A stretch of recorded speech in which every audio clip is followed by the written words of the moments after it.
하늘의 기억은 깊고 인간의 시간보다 영원하다. 내가 지켜본 요셉의 이야기는 인간의 시기심과 하늘의 계획이 얽힌 신비로운 여정이었다. 야곱의 집에 들어서면 첫눈에 띄는 것은 사랑의 불균형이었다. 11형제 중에서 요셉은 유독 빛났다. 야곱이 노년에 얻은 아들, 그토록 사랑했던 라헬의 첫 아들이었기 때문이다. 야곱의 눈빛은 요셉을 바라볼 때만 특별히 따뜻했다. 다른 형제들은 그 빛나는 사랑의 시선을 받지 못했다. 레아에게서 난 르우벤, 시므온, 레위, 유다는 아버지의 시선을 갈구했고 여종들에게서 난 단, 납달리, 갓, 아셀도 마찬가지였다. 내가 보기에 그들 모두 야곱의 씨앗에서 태어난 동등한 생명이었지만 야곱의 마음은 달랐다. 어느 날 야곱은 요셉에게 채색 옷을 지어주었다. 다른 형제들은 평범한 옷을 입었지만 요셉만 화려한 색상의 특별한 옷을 입었다. 그 옷은 아버지의 편애를 눈에 보이게 하는 증거였다. 형제들의 눈에 담긴 질투를 보았다. 인간의 마음속에서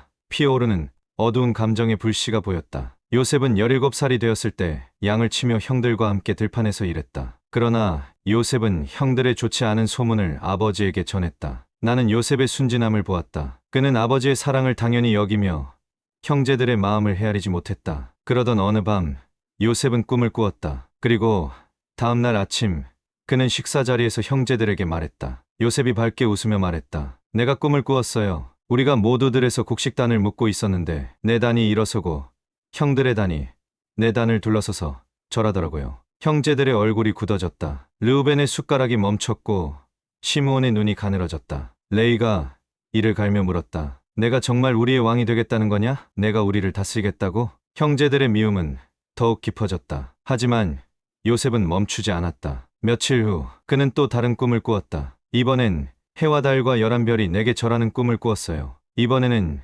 야곱마저 눈살을 찌푸렸다.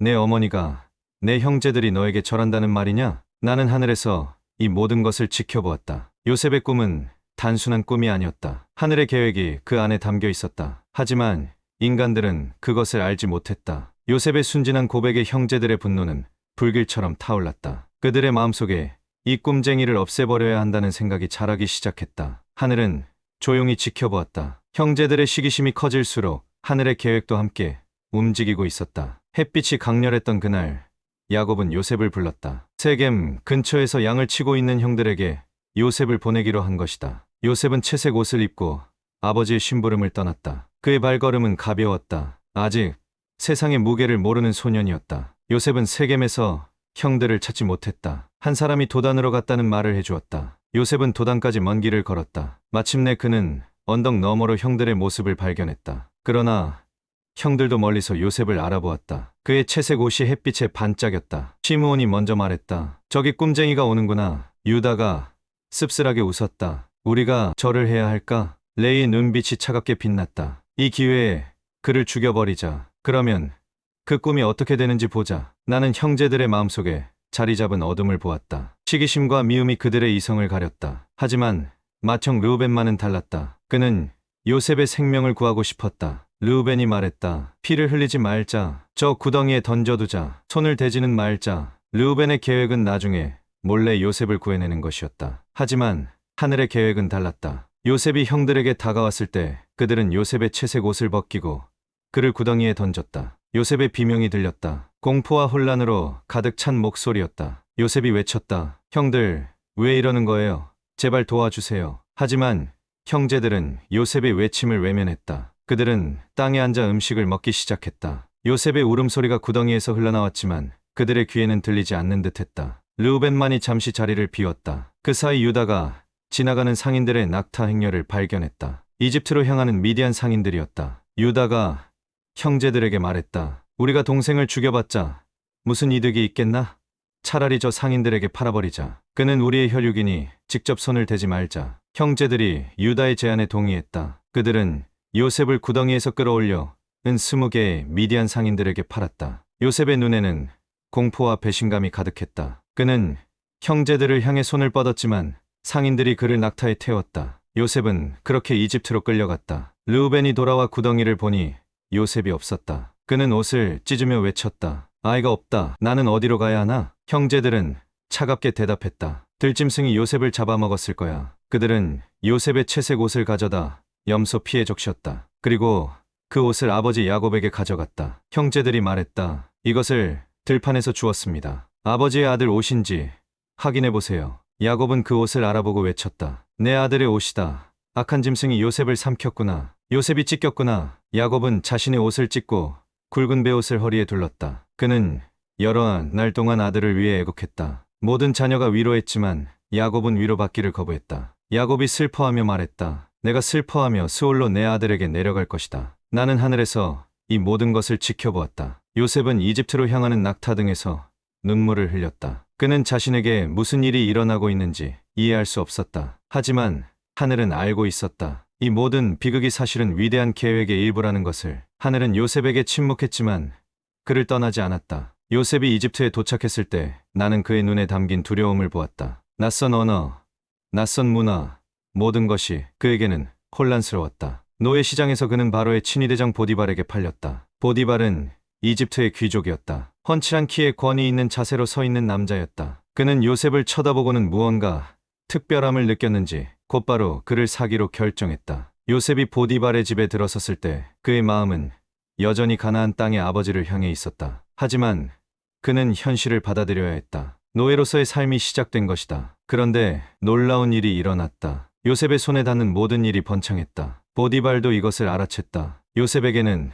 특별한 복이 함께했다. 나는 그것이 하늘의 손길임을 알았다. 하늘은 침묵했지만 요셉과 함께했다. 보디발이 요셉에게 말했다. 너는 특별하구나. 내가 하는 모든 일이 성공한다. 이제부터 너는 내 집의 총책임자가 되어라. 요셉은 이집트에서 온 집의 관리자가 되었다. 보디발의 모든 소유가 요셉의 손에 맡겨졌다. 보디발은 자신의 음식을 먹는 일 외에는 아무것도 신경 쓰지 않게 되었다. 시간이 흘렀다. 요셉은 잘생긴 청년으로 성장했다. 키가 크고 건강했으며 그의 눈빛에는 지혜가 담겨 있었다. 보디발의 아내가 그런 요셉에게 눈길을 주기 시작했다. 보디발의 아내는 화려한 옷을 입고 향수를 뿌리고 다니는 여인이었다. 그녀의 눈빛에는 욕망이 담겨 있었다. 그녀는 요셉을 유혹하기 시작했다. 보디발의 아내가 요셉에게 속삭였다. 나와 함께 자자. 요셉은 단호하게 거절했다. 제 주인은 모든 것을 저에게 맡기고 아무것도 간섭하지 않습니다. 어떻게 제가 이런 큰 악을 행하고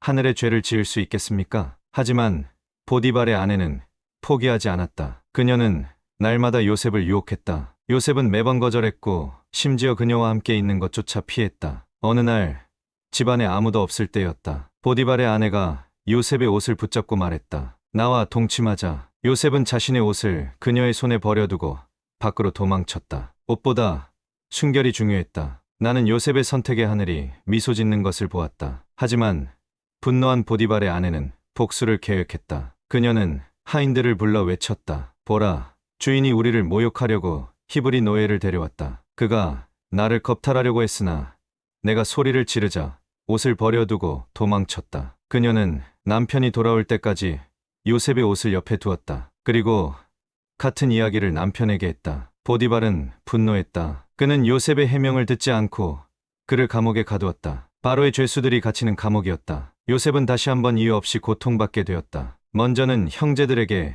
이제는 주인의 아내에게 배신당한 것이다. 나는 요셉이 감옥의 어둠 속에서 하늘을 향해 외치는 것을 들었다. 요셉이 속삭였다. 하늘이시여, 왜 저를 버리셨나요? 제가 무슨 잘못을 했길래 이런 고통을 겪어야 하나요? 하늘은 여전히 침묵했다. 하지만 나는 알고 있었다. 요셉의 고통이 헛되지 않을 것임을. 이 모든 고난이 위대한 계획의 일부임을. 하늘의 침묵은 외면이 아니라 더 큰 역사를 준비하는 시간이었다. 그렇게 요셉은 감옥에 갇혔다. 그의 앞에는 더 긴 시련의 시간이 기다리고 있었다. 하지만 하늘은 그곳에서도 요셉과 함께였다. 감옥의 냄새는 숨막혔다. 축축한 돌벽에서는 곰팡이가 자라고 좁은 창문으로는 희미한 빛만 들어왔다. 요셉은 그곳에서 하루하루를 견뎌냈다. 내가 보기에 그는 여전히 하늘을 믿고 있었다. 그의 순수함은 감옥의 어둠에도 빛을 잃지 않았다. 놀랍게도 요셉은 감옥에서도 하늘의 은혜를 경험했다. 간수장이 요셉에게 호의를 보인 것이다. 간수장은 요셉의 성실함과 지혜를 알아봤다. 그는 점차 감옥의 모든 일을 요셉에게 맡겼다. 간수장이 요셉에게 말했다. 내가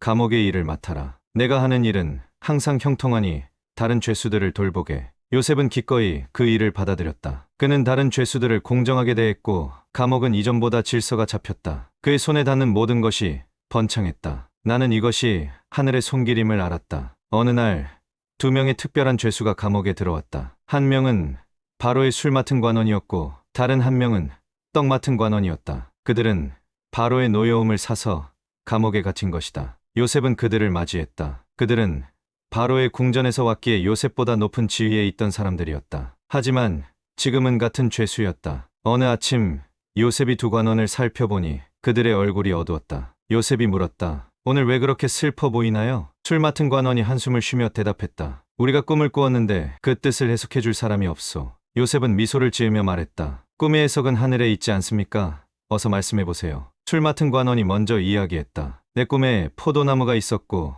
그 나무에는 3가지가 있었소. 싹이 나서 꽃이 피고 포도송이가 익었소. 내 손에는 바로의 잔이 있었고 나는 포도를 따서 그 즙을 짜 바로의 잔에 붓고 그 잔을 바로의 손에 들였소. 요셉은 고개를 끄덕였다. 그 꿈의 해석은 이렇습니다. 3가지는 사흘입니다. 사흘 안에 바로가 당신을 감옥에서 나오게 하고 당신의 직위를 회복시켜 전과 같이 바로의 손에 잔을 드리게 될 것입니다. 요셉의 눈에 희망의 빛이 어렸다. 그는 술 맡은 관원의 손을 잡고 말을 이었다. 당신이 잘 되거든 나를 기억해 주십시오. 바로에게 내 이야기를 해주어 이 감옥에서 나갈 수 있게 해주십시오. 나는 히브리 땅에서 억울하게 끌려왔고 이곳에서도 억울하게 갇혀 있습니다. 떡 맡은 관원도 자신의 꿈을 이야기했다. 내 꿈에는 머리 위에 3바구니가 있었소. 맨 위 바구니에는 바로를 위한 여러 구운 음식이 있었는데 새들이 내 머리 위 바구니에서 그것을 먹고 있었소. 요셉의 표정이 어두워졌다. 3바구니는 사흘입니다. 사흘 안에 바로가 당신의 머리를 끊고 당신을 나무에 매달 것입니다. 그러면 새들이 당신의 살을 뜯어 먹을 것입니다. 사흘 후 바로의 생일이었다. 바로는 잔치를 베풀고 신하들 앞에서 술 맡은 관원의 직위를 회복시켰다. 그러나 떡 맡은 관원은 요셉의 해석대로 처형되었다. 내가 술 맡은 관원의 마음을 들여다보니 그는 자유를 얻자마자 요셉을 잊어버렸다. 요셉의 부탁은 그의 기억에서 사라졌다. 요셉은 술 맡은 관원이 자신의 이야기를 바로에게 전할 것이라 믿고 있었지만 아무 일도 일어나지 않았다. 날이 가고 달이 갔다. 요셉은 여전히 감옥에 갇혀 있었다. 때때로 그는 의심했다. 하늘은 정말 자신을 돌보고 있는가? 왜 이런 시련이 끝나지 않는가? 하늘은 여전히 침묵했다. 요셉은 감옥에서 2년을 더 보냈다. 오랜 세월이었다. 하지만 나는 알고 있었다. 하늘이 침묵할 때도 역사는 진행되고 있다는 것을. 술 맡은 관원이 요셉을 잊은 그 기간이 사실은 위대한 계획의 일부였다는 것을. 하늘은 때로 침묵하지만 결코 멈추지 않는다. 요셉의 인생에서 가장 어두운 순간들이 가장 밝은 빛을 준비하고 있었다. 2년의 시간이 흘렀다. 요셉이 감옥에 갇힌 지 벌써 10년이 지났다. 그는 이제 30살에 가까워졌다. 청년의 얼굴에 세월의 흔적이 쌓이기 시작했다. 하지만 나는 그의 영혼이 여전히 꺾이지 않았음을 보았다. 어느 날 밤 이집트의 바로가 꿈을 꾸었다. 그것은 단순한 꿈이 아니었다. 하늘이 바로를 통해 메시지를 전하고 있었다. 꿈에서 바로는 나일 강가에 서 있었다. 강에서 잘생긴 살찐 암소 7마리가 올라와 갈대 사이에서 풀을 뜯었다. 그 뒤를 이어 흉하고 파리한 암소 7마리가 올라와 살찐 암소들을 삼켜버렸다. 그러나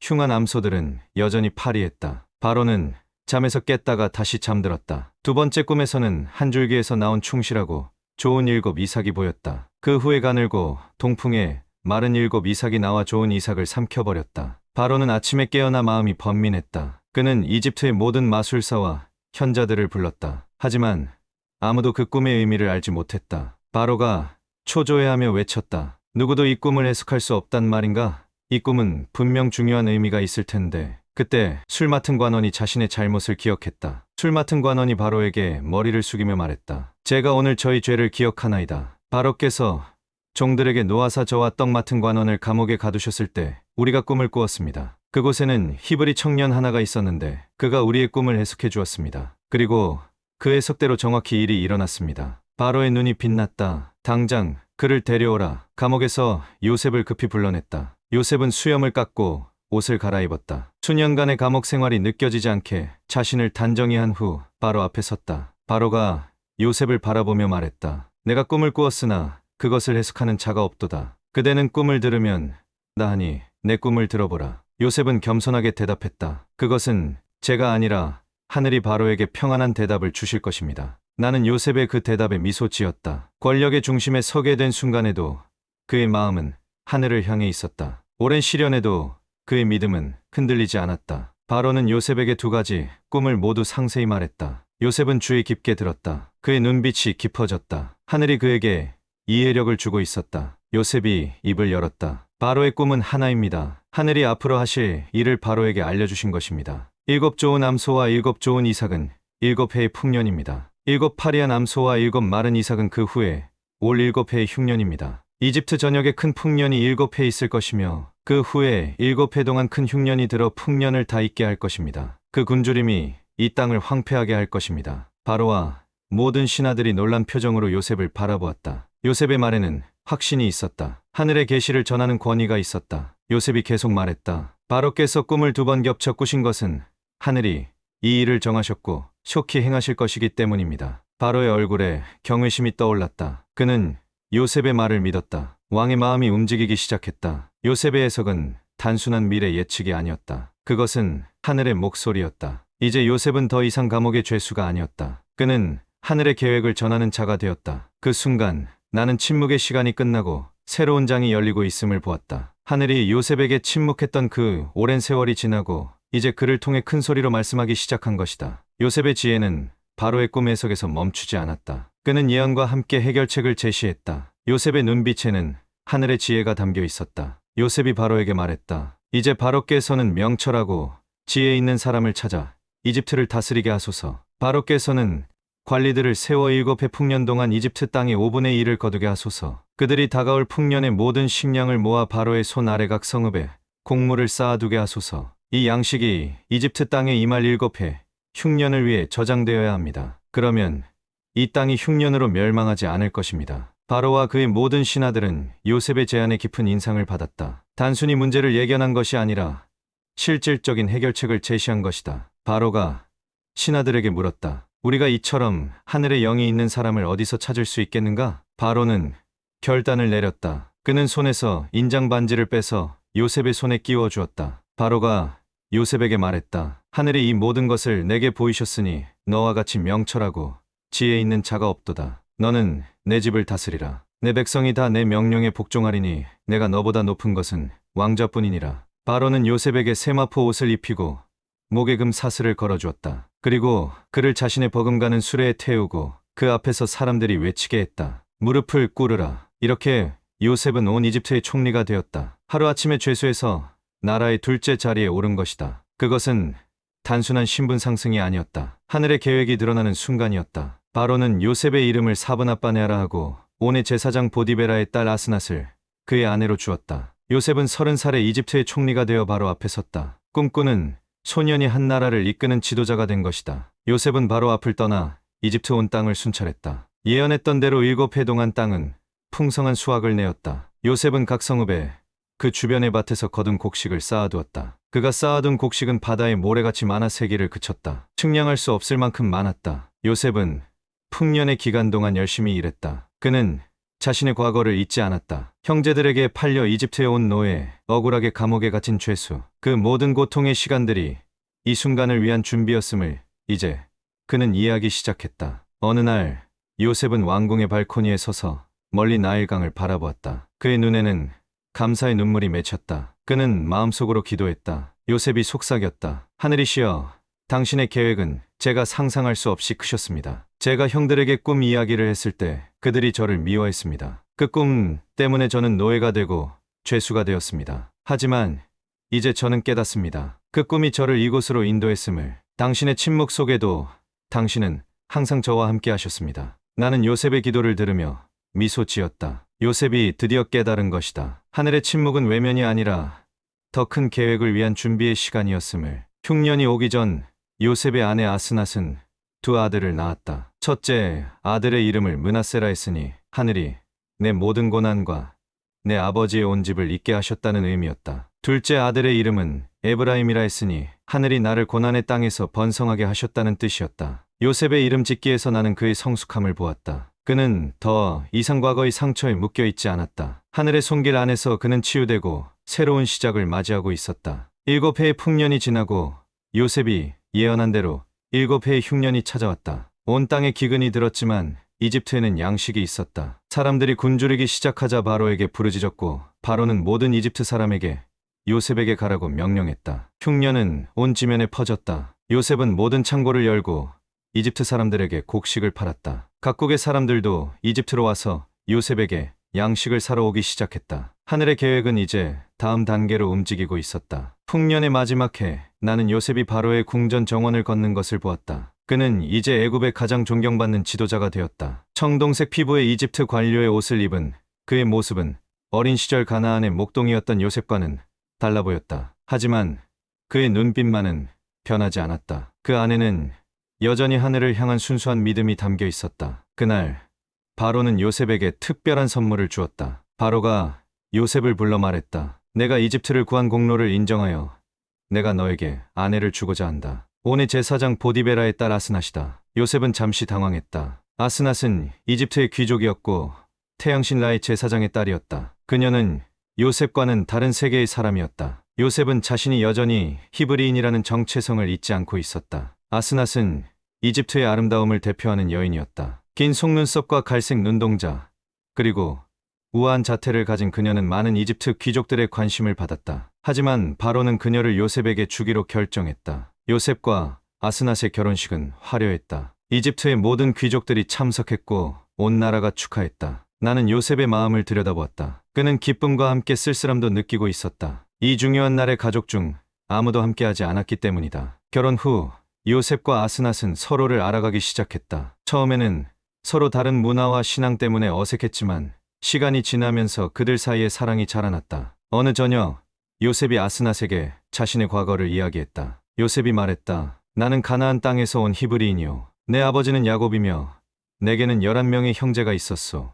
아버지가 나를 특별히 사랑하셨고 형들은 나를 미워했소. 내가 꿈을 꾸었는데 그 꿈 때문에 형들이 나를 노예로 팔았소. 아스낫의 눈에 눈물이 맺혔다. 그런 일이 있었군요. 그런데 어떻게 이집트의 총리가 되셨나요? 요셉은 미소를 지었다. 하늘이 나와 함께 하셨소. 보디발의 집에서, 감옥에서, 그리고 지금 이 자리에서도 내 인생의 모든 역경은 어떤 목적을 위한 것이었소. 아스낫은 요셉의 신앙에 감동받았다. 시간이 지나면서 그녀는 요셉의 하늘에 대한 믿음을 배우기 시작했다. 이집트의 많은 신들보다 하나의 참된 하늘의 신을 믿는 요셉의 신앙이 그녀의 마음을 움직였다. 얼마 지나지 않아 아스낫은 첫 아들을 낳았다. 요셉은 그 아들의 이름을 므낫세라 지었다. 요셉이 설명했다. 므낫세는 잊었다는 뜻이요. 하늘이 내 모든 고난과 내 아버지의 집을 잊게 하셨기 때문이요. 그 이름에는 요셉의 치유가 담겨 있었다. 그는 형들의 배신과 노예 생활, 감옥의 고통을 조금씩 내려놓고 있었다. 물론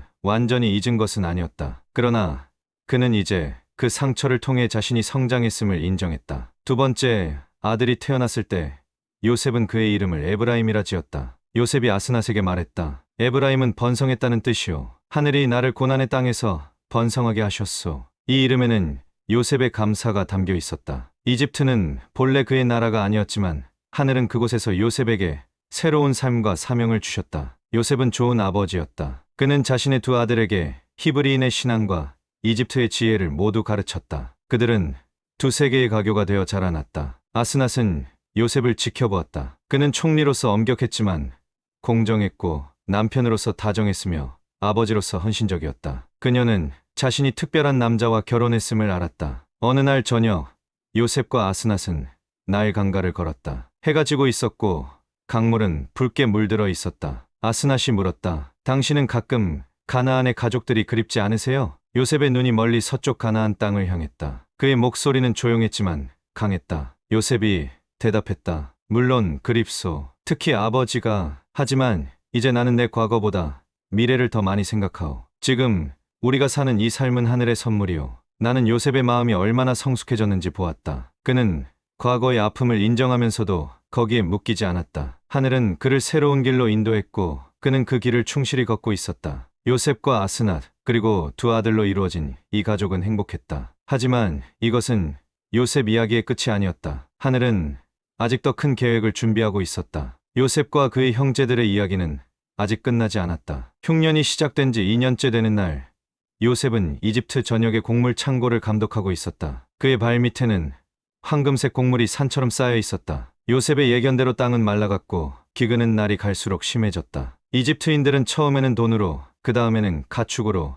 마침내는 토지와 자신들까지 바로에게 팔아 양식을 얻었다. 요셉은 공정하게 분배 체계를 관리했다. 그는 민첩하고 지혜롭게 위기를 다뤘다. 바로는 요셉이 없었다면 이집트가 멸망했을 것이라 여러 번 말했다. 하지만 기근은 이집트에만 국한되지 않았다. 주변 국가들도 모두 어려움을 겪고 있었다. 가나안 땅도 마찬가지였다. 어느 날 요셉이 이집트 북쪽 국경의 곡물 창고를 방문했을 때였다. 그는 이제 더 이상 곡물을 직접 판매하지는 않았지만 때때로 큰 거래를 감독했다. 창고 관리인이 요셉에게 보고했다. 총리님, 오늘 특별한 상인들이 도착했습니다. 가나안에서 온 히브리인들입니다. 요셉의 심장이 빠르게 뛰기 시작했다. 히브리인, 가나안에서. 그의 마음은 오래된 기억으로 달려갔다. 한때 그가 속했던 세계, 그가 잊으려 했던 세계. 요셉이 물었다. 그들이 어디 있느냐? 관리인이 가리킨 방향을 따라가자 요셉은 멀리서 10명의 남자들을 보았다. 그들은 이집트 사람들과는 다른 옷을 입고 있었다. 가나안의 양치기들이 입는 옷이었다. 요셉은 그 모습을 단번에 알아보았다. 그들이 가까이 오자 요셉의 호흡이 멈췄다. 그들은 낯설면서도 너무나 익숙했다. 수염과 주름이 늘었지만 눈빛은 변하지 않았다. 르우벤, 시므온, 레위, 그의 형제들이었다. 요셉은 자신의 감정을 숨기고 애굽의 총리로서의 위엄을 유지했다. 형제들은 요셉을 알아보지 못했다. 20해가 넘는 세월이 흘렀고 요셉은 이집트인처럼 옷을 입고 머리를 깎았으며 이집트어를 사용했다. 무엇보다 그들은 요셉이 노예로 팔려간 후 살아있을 거라고 상상조차 하지 않았다. 형제들은 요셉 앞에 엎드려 절했다. 그 순간 요셉은 어린 시절 꿈을 기억했다. 꼭 식단들이 자신의 단에 절하는 꿈, 해와 달과 11별이 자신에게 절하는 꿈, 그 꿈이 시현되고 있었다. 요셉은 가슴이 뜨거워졌지만 감정을 드러내지 않았다. 대신 그는 형제들에게 엄하게 물었다. 요셉이 통역을 통해 물었다. 너희는 어디에서 왔느냐? 르우벤이 대답했다. 가나안 땅에서 왔습니다. 양식을 사러 왔습니다. 요셉은 그들을 노려보았다. 아니다. 너희는 정탐꾼들이다. 이 나라의 허점을 보러 온 것이다. 형제들은 당황했다. 그들은 결코 정탐꾼이 아니라고 단지 한 사람의 아들들이며 양식을 구하러 왔을 뿐이라고 항변했다. 요셉이 물었다. 너희 형제가 몇이냐? 시므온이 대답했다. 우리는 12입니다. 막내는 아버지와 함께 있고 하나는 없어졌습니다. 요셉의 마음이 흔들렸다. 아버지가 아직 살아계셨다. 그리고 막내 베냐민도. 베냐민은 요셉과 같은 어머니 라헬의 아들이었다. 요셉은 그들의 말을 시험하기로 했다. 너희가 정탐꾼이 아니라면 한 명을 여기 남겨두고 막내 동생을 데려오라. 그러면 너희 말이 사실인지 알 수 있을 것이다. 요셉은 시므온을 인질로 잡고 나머지 9 형제들에게 양식을 주어 가나안으로 돌려보냈다. 그들의 자루 안에는 곡식값으로 낸 돈도 몰래 넣어주었다. 형제들이 떠나자 요셉은 혼자 남아 눈물을 흘렸다. 20년의 세월, 그는 형제들을 잊으려 했다. 그들에게 받은 상처를 잊으려 했다. 그러나 지금 그들을 다시 보니 분노와 사랑이 함께 밀려왔다. 요셉이 속삭였다. 하늘이시여, 제가 어떻게 해야 합니까? 그들을 벌해야 합니까? 용서해야 합니까? 나는 요셉의 고민을 보았다. 그것은 단순한 선택이 아니었다. 요셉의 상처는 깊었고 형제들의 죄는 무거웠다. 하지만 하늘은 지금까지 요셉을 인도하셨다. 이 만남도 우연이 아니었다. 가나안에서는 야곱이 아들들의 이야기를 듣고 근심했다. 시므온이 억류되었고 이제 베냐민을 보내야 한다니. 야곱은 베냐민을 보내기를 거부했다. 그는 이미 요셉을 잃었고 베냐민마저 잃을 수 없었다. 하지만 기근은 계속되었고 곡식은 떨어졌다. 결국 야곱은 베냐민을 보내는 것에 동의했다. 유다가 베냐민의 안전을 책임지겠다고 맹세했다. 그렇게 형제들은 다시 이집트로 향했다. 이번에는 베냐민과 함께 나는 하늘의 시선으로 이 모든 것을 지켜보았다. 요셉의 꿈이 현실이 되고 흩어졌던 가족이 다시 모이는 것. 이 모든 것은 하나의 위대한 계획의 일부였다. 멀리서 요셉의 궁전을 향해 걸어오는 형제들의 모습이 보였다. 그들은 자신들이 어떤 운명을 향해 걸어가고 있는지 알지 못했다. 하늘은 이제 막을 내리려 하는 것이 아니라 새로운 장을 열려 하고 있었다. 요셉의 이야기는 여기서 끝나지 않았다. 하늘의 계획은 더 깊고 더 넓고 더 오래 계속될 것이다. 그것은 한 가족의 화해를 넘어 한 민족의 구원을 향해 나아가고 있었다. 나는 천사 사일로서 이 모든 것을 지켜보며 인간의 상처와 하늘의 치유가 어떻게 만나는지 보게 될 것이다.